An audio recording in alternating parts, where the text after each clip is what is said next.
Okay, I am recording and screen sharing. All right, thumbs up if you can see my screen.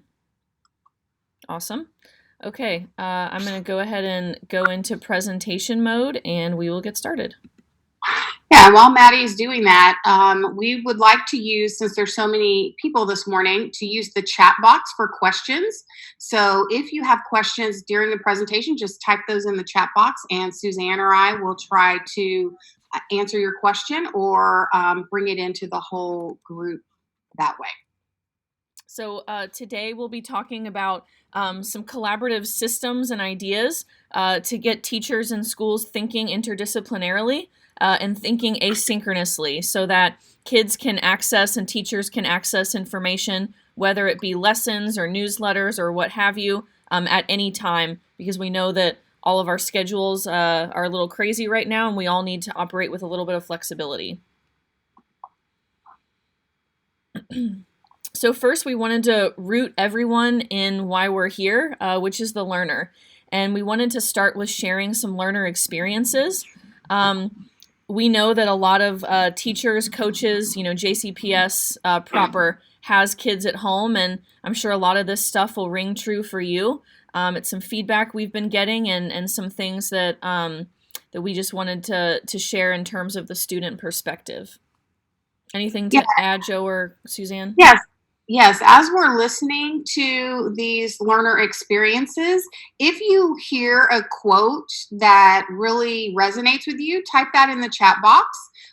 If you have a question that comes up based on the learner experience that you're listening to, add that to the chat box. If you are inspired or have ideas from what you hear from these learner experiences, please add those also in the chat box. And then at the end of each of these learner experiences, we'll debrief a little bit based on your comments. And we will be sharing audio from actual JCPS students. So to make sure there's no feedback, if everyone could just double check and make sure you're muted, and that way we'll only have one audio source.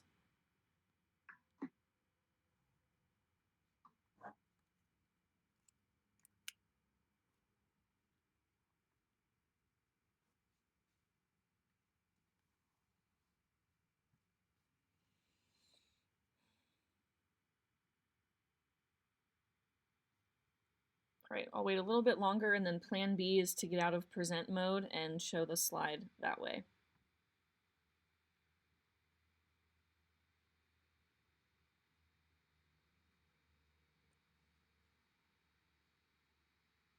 Okay. So first we'll start with our elementary learner experience. I am a third grader at Bernie Sanders Elementary.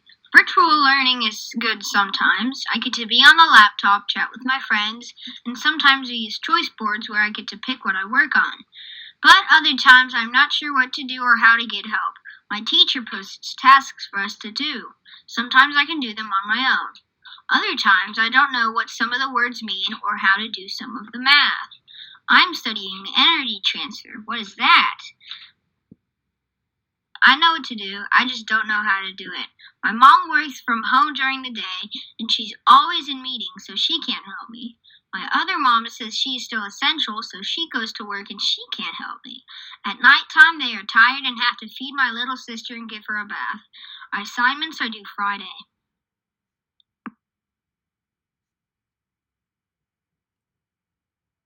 All right, so that was our elementary learner experience. Is there anything we want to call out and discuss real quick, Joe or Suzanne?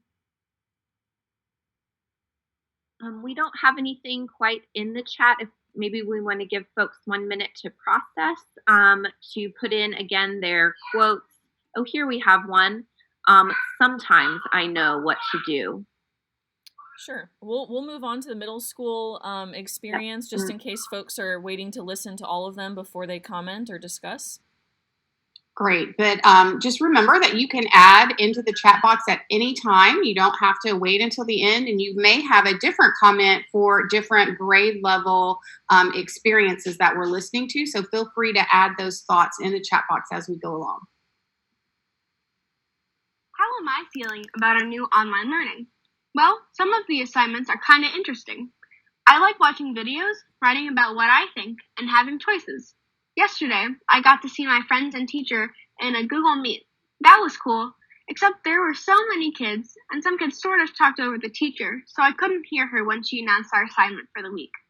Usually, I am a pretty good student. I try on assignments, especially for teachers that I like. I have two brothers, one who is a third grader, and the other one who is in high school. My mother is working from home, but she had a big pay cut. My brother in high school works at a grocery store and is working lots of extra hours to make bills, so he usually does his work really late at night. My dad lives out of state and is driving a truck. We have one computer. The internet works fairly well. I try to log in during the mornings if my little brother does not need the computer. But one thing that's really confusing is all of the notifications I get when all my teachers post the little things in classrooms. This week, my math teacher's live lesson time was changed a couple of times and then was at the same time as the social studies lesson. Also, my brother needed the computer during my ELA teacher's office hours. I know what the assignment is and what to read, but I don't really know how to use the reading to do the assignment.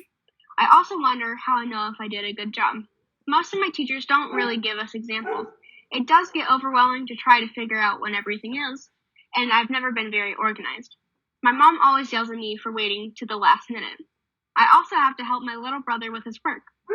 I know teachers are trying hard, but sometimes I'm a little lost on times and how to do the work that I'm supposed to turn in on Friday. All right, that was our second learner experience. A little dog barking in the background. Sorry about that.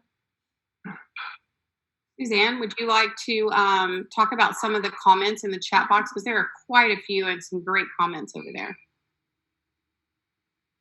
Yes, and please excuse my 3-year-old in the background who's doing her counting. Some of the things that we saw that would cause some anxiety for our learner, changing times, wondering how they know if they did a good job, wondering what good work looks like, not having examples, so sort of feeling in the dark about if their participation is resulting in what the teacher is looking for, or even if what they're doing, if they're learning what they're supposed to be learning. Overwhelming. I comments about things being overwhelming, and the sharing of the computer piece is an issue for families that teachers may not be facing in their own homes when they have multiple devices. So those are some of the comments that we saw, and the responsibility of older children in supporting younger children. So those are some things that were called out in the chat. All right, we will listen to our last learner experience before we move on to some ideas and some systems to help teachers and learners moving forward.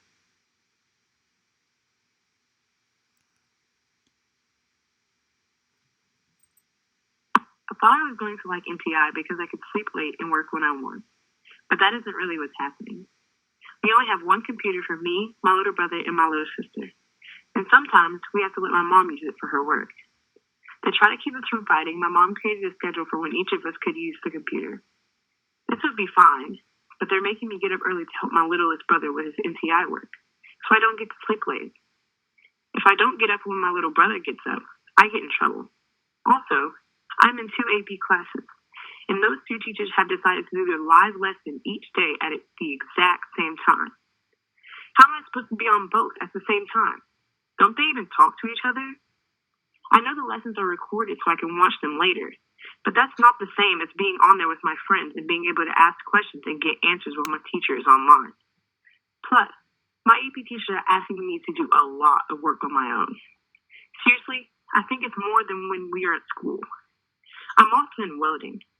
I can't weld at home. Reading articles and stuff like that is not the same as actually welding. Am I going to get a credit for that class? I really miss welding. It's my favorite class.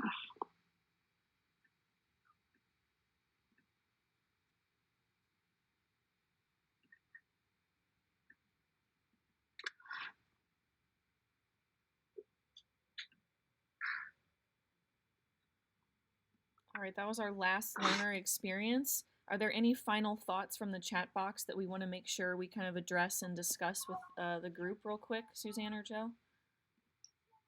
Sure. A lot of, one thing that was noted is that students are recognizing that watching recorded lessons is not the same as being online with my friends, and also being able to ask questions and see a person's face while they're doing that.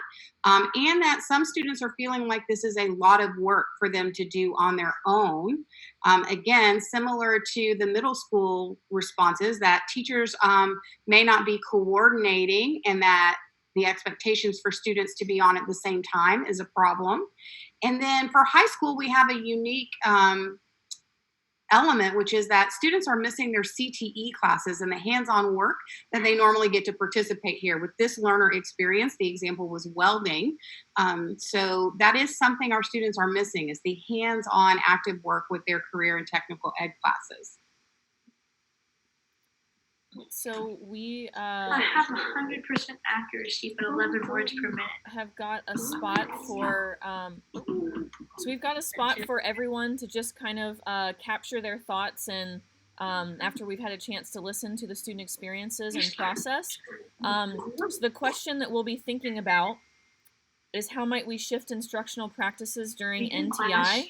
And we've got a few different places according to your zone for folks to comment, just that we don't overload the Jamboard and have 150 people on one Jamboard. And again, if everyone could make sure that they're muted, that'd be great. So Maddie, can you click on one of those and explain how to use it? Because some people may have not used Jamboard before. Sure. So I'm in Zone 2, so I'm going to click on the Zone 2 board. And Jamboard is a really cool tool that Cheryl showed the Deeper Learning team last week. It's basically like an online kind of chart paper. And so we have this question here that we'll be thinking about, and folks can click on a Post-it to type their answer. You can color code your Post-it, maybe a nice spring color. And then we've all got places where we can see each other's answers and collaborate that way. We can then put Post-its on top of someone else's Post-it to agree, or just show that the same thing's happening at our school, or we had a similar idea. There's also cool features where you can write directly on the Jamboard. We can erase if we make a mistake. And then we can add pictures, and then there's also a laser pointer if I wanted to make sure I pointed out someone's response and call everyone's attention to that. So take a second and go to the Jamboard that corresponds with your zone, and just post your thoughts on how we might shift instructional practices to meet the needs of students, especially some of the ones that are new that we wouldn't have seen in a non-NTI context that some of the learner experience videos just highlighted for us. And so we've had a moment to kind of see things from the perspective of the learner, and we want to maintain a foot in that world while now sort of putting our coaching hats on in thinking about what coaching teachers in a remote learning environment looks like, sort of being shoulder to shoulder with them virtually and ensuring this experience for our students and families, knowing what many of our students are experiencing. So I think Joe's going to fix the permissions issue we have on those Jamboards. And so we'd love to see your thoughts on how we can coach this shift, and how might we shift instructional practices during NTI to ensure that we're meeting the needs of our students and families. So I am trying to change the settings in Jamboard, and just like any Google document that you're sharing, it's the same features, and you can share to anyone with a link in JCPS, anyone outside JCPS, just like you would with any other Google tool. However, when I'm clicking on all the Jamboards right now, I'm getting a Google error that says it can't do anything. So, wait, one of them just worked. Zone 2. Will someone in Zone 2 please try that? And I think it's working now, and I will try another one.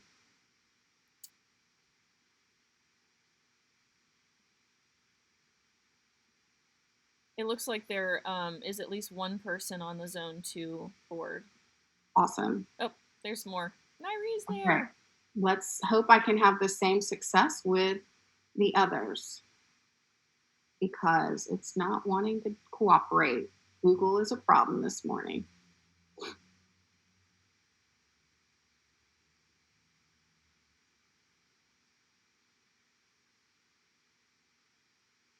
Yep, I'm still getting error codes. I'm just going to keep trying.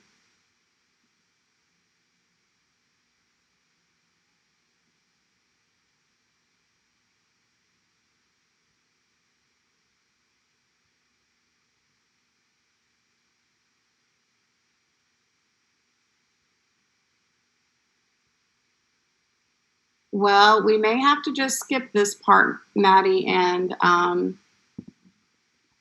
Suzanne.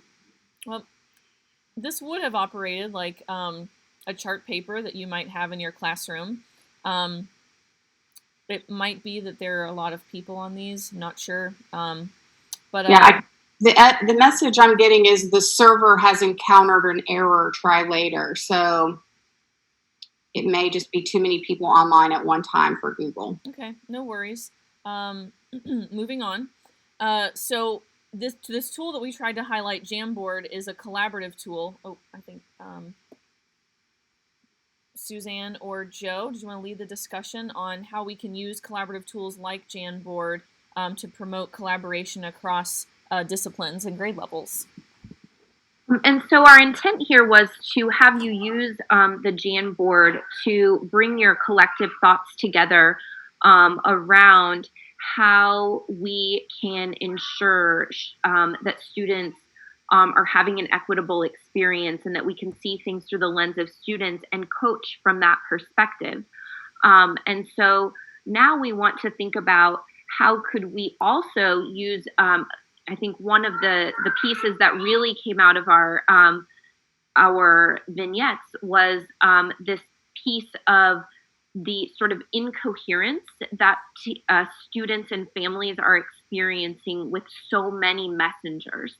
And so in thinking about how could we use this tool to promote, to be a structure for teacher collaborating. I know in some middle schools or even high schools, we don't have team meetings or we don't have cohorted students. The students in my 11th grade English class might not be the students in someone else's Algebra 2 class. So if we would want to maybe use the chat here to discuss how we could use Jamboards as a way to facilitate interdisciplinary planning, we'd love to hear your thoughts on that.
So some of the ideas that I'm seeing is using Jamboards from a team perspective to share schedules so that there aren't overlapping times for students. I see Justin could be used to organize student questions around a central question. And it looks like folks are using Google tools in other ways, family contact lists, families calling families every week, brainstorming common issues and solutions that students and families are facing, brainstorming ideas interdisciplinarily.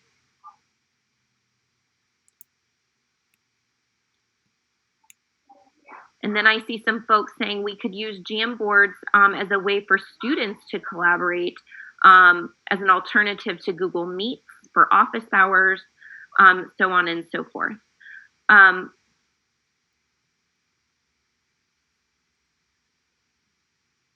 Maddie, if you'd want to click on our example, we'll kind of show you a way that we thought perhaps groups of teachers could use Jamboards.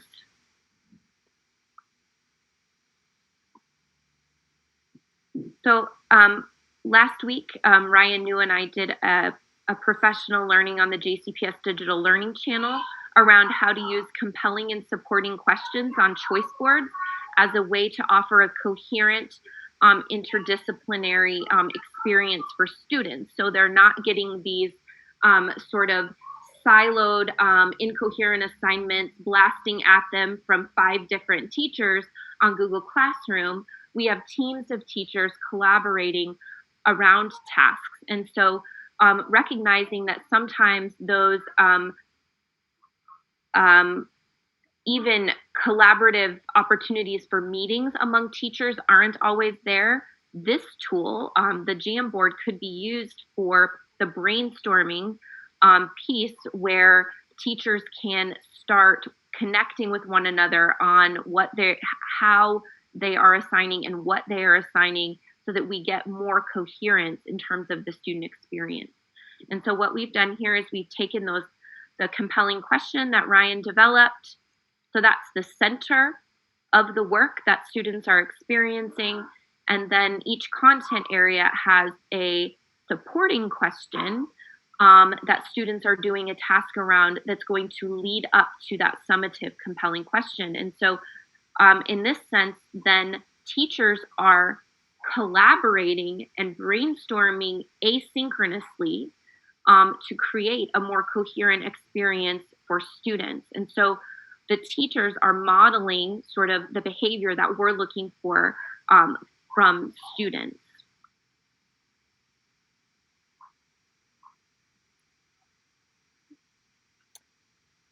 And it looks like the internet is working now. And so if you go, I'm sure we have a lot to learn from each other on there. So please feel free to go back to slide 6 and post on there, and we'll come back to that. It looks like Zone 3 and middle school still, Google is having some issues. Because the Jamboard is asynchronous, you can post now and see your colleagues thinking right now, but it'll always be there. And so anyone can access it at any time to see the thinking of others. There was another example that we saw from Moore Middle School earlier this week. I know that middle school, just because of the team configuration, lends itself to this maybe a little bit more than high school, but it's definitely something that high school teachers can organize and do. But at Moore Middle School, the teams across disciplines are getting together to write a weekly communication out to learners and learners and parents, just about what's on tap for the week for learners. And that helps teachers be aware of what's going on in other classes, be aware of workloads that are going out across the whole grade level, and really be in sync in terms of assigning things that are interdisciplinarily linked, that aren't duplicitous, but also don't overload or overwhelm kids either.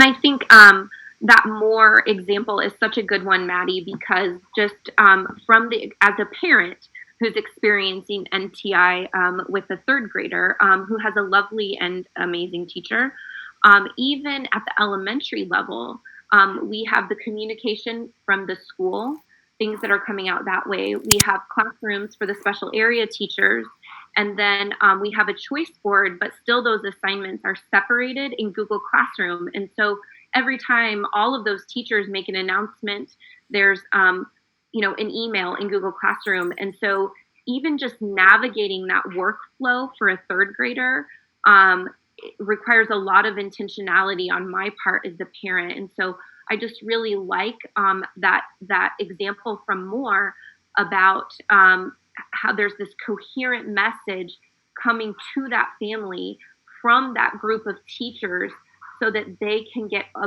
a holistic sort of macro picture around what their students should be doing or how they should be engaging for the coming week. So that's a really great example. Well, and don't anyone uproot your systems right now. But another thing that Moore did that I think has helped a lot of the kids too is that all of the teachers on the team share one Google Classroom, and each one of them have their own topics embedded within. And so learners are going to one Google Classroom for all of their classes, and then they're able to find all of their assignments there. Now, if you've already got your classroom up and running, don't worry, but think about something like embedding all of your classrooms and announcements and stuff on a one-stop shop Google website, like the AIC website or like the Zone 2 website, one place where learners can go to kind of access everything. So really what we want you all to be thinking about as the instructional coaches in your building is how can you assist or influence your teachers, who ultimately it's their choice, how they want to organize their work and share it with students.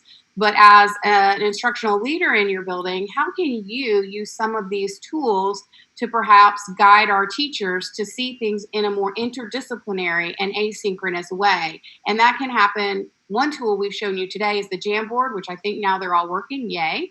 But also you can do that, as Maddie suggested, through a Google Classroom, where it's one class perhaps for a grade level with all the contents there. But if teachers don't want to do that because they're pretty territorial, even collaborating on a Jamboard or some other collaborative tool where they can all put their own work up there for a week and see what everyone's doing could really be helpful. So we want to hear from you guys again. Anything that you're thinking. I've heard that Watson Lane over in the chat box has a great example, and the link to their site is over there. So recommend everyone check that out. What other ideas are you having around how you as a coach might be able to use some of these tools to assist your teachers in thinking differently about their work at this point?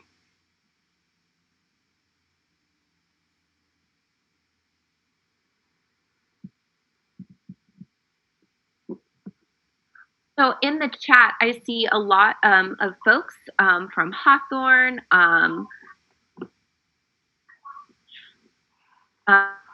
Taylor, I believe, Watson Lane, lots of schools having kind of a one-stop shop. And so then in thinking about your coaching, we want to hear from you how you're coaching around this as instructional leaders, like Joe said. And then further, then what is the next step? So you now have a one-stop shop, and so then kids come there, but there still may be sort of siloed experiences. And so then how can we use these tools, and how do we coach around those interdisciplinary planning, helping teachers be aware of what is being assigned and then taking those next steps toward that interdisciplinary planning? That's what we want to hear from you all. Depending on where you are in your journey, what are your next steps in coaching around some of these pieces? All right. And I love, Emily has added to the chat box that teachers have been encouraged to use project-based learning to connect interdisciplinary and show those connections for students. So again, how can we make sure our teachers are working, especially if you're secondary, where we have content-specific teachers, or in some of our upper elementary classrooms, 4th and 5th, how can we make sure they are planning collaboratively for those project-based learning experiences so students not getting 5 projects, right? They're getting maybe one project that covers 2 or 3 contents. And again, how can we help them around that? Perhaps you could even start a Jamboard or some collaborative tool where a PLC or a cross-discipline team could add to it over time. So they don't even need to be in a Zoom or a Google Meets to do that work. They can add to it when they have time in their flexible schedule as well. And if you're wondering what a PBL might look like in this new context, not to worry. Joe and I are doing a PD on that tomorrow, but they're also recorded on the digital learning site. That's complete with some examples of what this could look like, as well as some templates to help you get started. And just to call out a couple of other great things that we see in the chat here. So at Shawnee 612, thanks Noah for sharing. They're coaching their teachers around competency-based approaches with interdisciplinary work. And that's such a great idea because not only is that such a great fit for NTI, that can be leveraged in the coming year. That's going to grow capacity of teachers to even have more powerful instruction next October. So I think also thinking about those coaching moves that we're making now that are sowing the seeds for more coherent instruction in the coming academic year. That's excellent. And then librarians, love to see that. Stuart and Frost, using our librarians, they can sometimes be the glue that pulls all of this together. So that's a great resource as well. Well, lastly, we wanted to address, the adults. We know that kids are having lots of feels and having to make a lot of changes right now, but we know that adults are too. And so we wanted to take a few minutes to talk about that coaching looks different now. It's about supporting teachers in and schools in putting some new systems in place. And so we have some ideas here, but definitely want to hear from you guys around what are some systems to put in place to empower teachers and create space and time for them to think and plan interdisciplinarily, but also for us as leaders to empower or to help teachers by making things available to them asynchronously, like PD or like meetings, and model what we want to see them do for learners. So a few ideas: recording PLCs and team meetings like we are today with our AIC meeting, so that it's available forever and always, and you've got the power of pause. So if you've got sharing of devices at home, or you've got learners that you've got to help during the workday, and you're doing some of your work responsibilities at night, so that everything's available to you whenever you need it.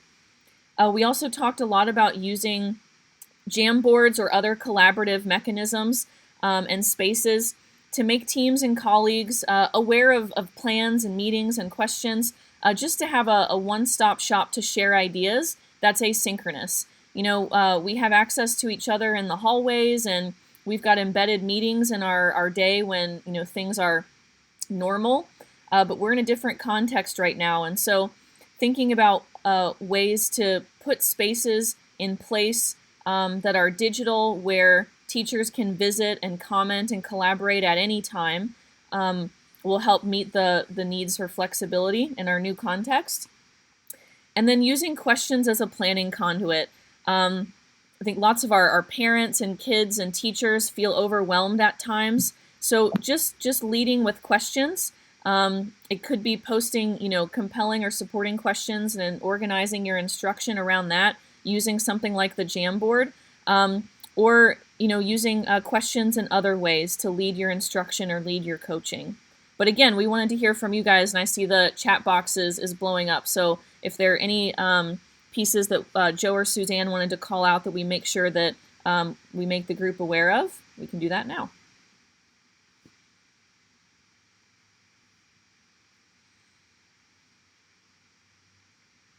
And so lots of shout outs in the chat box for our amazing librarians out there. So we want to make sure to give them lots of credit, because I know they're doing great work and helping with tech in many ways. Noah Klein has added that they're creating YouTube playlists to show processes for how to complete some of the tasks, and talking about feedback as a tool to drive learning. And feedback is such a huge component during virtual learning. As we heard in all three of the learner experiences that we started this session with, all of those students at every level was concerned about, is my work good enough? Am I doing what I should be? And all of us have gotten that feedback from our own kids, our neighbors' kids, and extended family. Students are talking about that. They want to know that what they're doing is right and feeling like they're getting that feedback in a timely fashion. So that's really important. And I did want to, I think Alan had a comment that I think is so important. And the whole sort of purpose and what we were thinking with this work is, how does the student experience drive our work as coaches to build capacity in interdisciplinary collaborative planning. And further, I think as we maybe use Jamboards to create choice boards or something like that, we can always have one of the supporting questions to just even a way to get going, a student-driven supporting question that the students do. So even using the Genius Hour that have been on the middle school and elementary school choice boards, wherein students use that Genius Hour to develop a supporting question that drives for that compelling question. That's a great way to create student voice and agency. So thanks, Alan, for bringing that up and using all of these, using the student experience as a driver for developing all of these capacities in teachers is what we're about. And then finally, we know that there are tons of shifts happening right now and that have already happened, and wanted to just address that coaching looks and feels different. Joe found a really great article about coaching during COVID-19. We like it because it's very real and acknowledges a lot of real struggles that adults and kids are facing, but also acknowledges those things with some ideas, but also with some grace. So we'd encourage you to take a look at that. It's not too long of a read and is very affirming and has some great ideas. But also thinking about how coaching can look different. We talked a little bit earlier about leading with questions. And you're just checking in with teachers and giving them feedback. We know that we want to model what we want teachers to see or teachers to do with kids, and as much feedback as we can give kids around processes to complete tasks, like we heard that's happening at Shawnee via the playlists, or feedback with teachers on the tasks that they're doing, or phone calls home, or messages or discussion boards. Feedback can look lots of different ways, but that communication, it just needs to be more intentional, I guess, now than when we're in front of each other. So asking teachers, how are you doing? How are you approaching, this, that, or the other? What do you need? How can I help you as a facilitator and as a support? But also, what are you proud of? What are some wins that you've experienced, or some funny stories in this new context? And then what does your feedback cycle look like? Again, just an emphasis on making sure that our feedback is specific, it's frequent, and that kids have access to feedback from each other as well as from the teacher. Anything to add, Joe or Suzanne?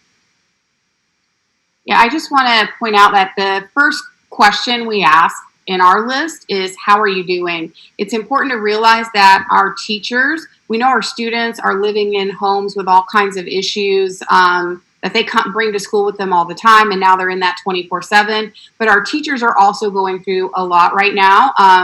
I know I have a good friend who is a single mom with 3 kids at home, and she is really struggling. How do I teach my classes and teach my kids and also try to be present and sane in my own reality that is staying at home right now?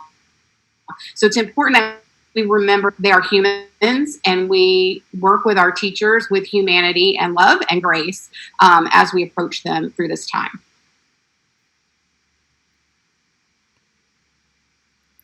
All right, we left a little bit of time for questions and discussion around what we've talked about today in terms of thinking and planning interdisciplinarily and supporting teachers to do that, and putting some asynchronous systems in place both for learners and teachers so that we all can approach NTI with a lot of flexibility. Is there anything in the chat that we wanted to make sure we answered or addressed or called out? I just wanted to point out that Noah has included a link to a Google form he created for teachers to reflect on their work during NTI and how this work during non-traditional instruction can influence what they bring back to their physical classrooms once we get back in buildings. And one day we will be back in buildings. This is a great idea. I love this, Noah, because again, we're all learning, and what can we learn from this, and what can we bring back to our work when we get back to the normal day-to-day? Thanks for sharing that. I love that too, because I think, Joe, as you were pointing out, we're sort of, everybody's experiencing a pretty dark time, but then we also have an opportunity to learn, and also having that eye on the future can be really hopeful and remind us of our why and our purpose, and have us be looking forward to the future. So I really like that tool as well.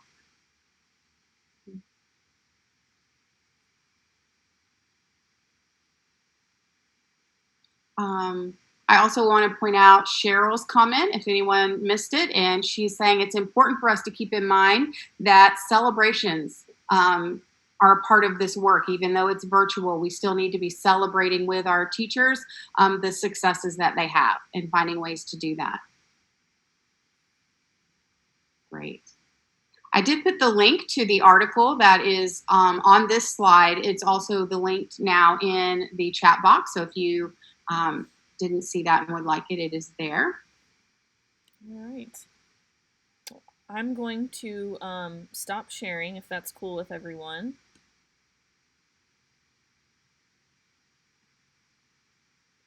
Once I figure out how to do that.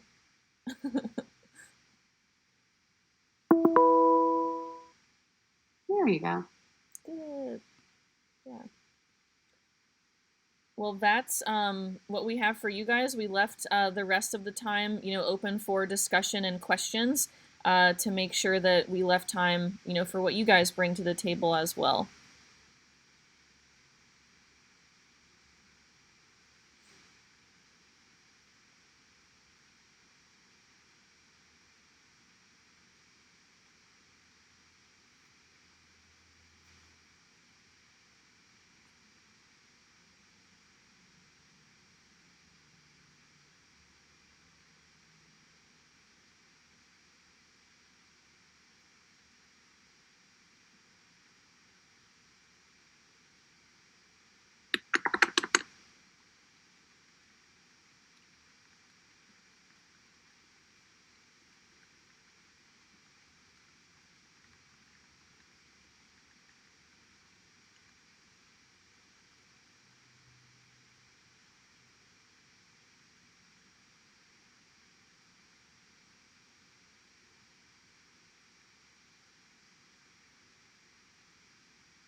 Oh.